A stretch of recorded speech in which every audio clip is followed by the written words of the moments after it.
আজকে শিল্পীবৃন্দ যারা আছেন তাদের প্রতি সালাম জানাচ্ছি। যন্ত্রসঙ্গীতে যারা আছেন তাদের প্রতি সালাম জানাচ্ছি। আসসালামু আলাইকুম। নাম জানা অজানা প্রত্যেকের প্রতি আবারও সালাম।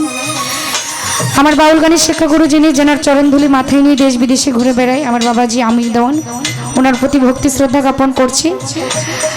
দাদাগুরু কাজল দেওয়ান, ওনার প্রতি শ্রদ্ধা ভক্তি রাখছি। মাতাল কবি রাজ্জাক দেওয়ান, সেই দরবার প্রতি ভক্তি রেখে আমার গুরু ভাই আছেন শ্যামল দেওয়ান, ভাইয়ের প্রতি সালাম জানাচ্ছি। আসসালামু আলাইকুম। শফিক ভাই আছেন, ওনার প্রতিও সালাম। চেষ্টা করছি আমি আমার মন থেকে একটি গান রাখার, ভুল ত্রুটি সবাই ক্ষমা মার্জনা করবেন। ধন্যবাদ। আশুগঞ্জ থেকে গোলাপ ভাই আছেন, ওনার প্রতিও সালাম। আলাল শাহ বাবার দরবারের প্রতি ভক্তি রাখছি। ধন্যবাদ।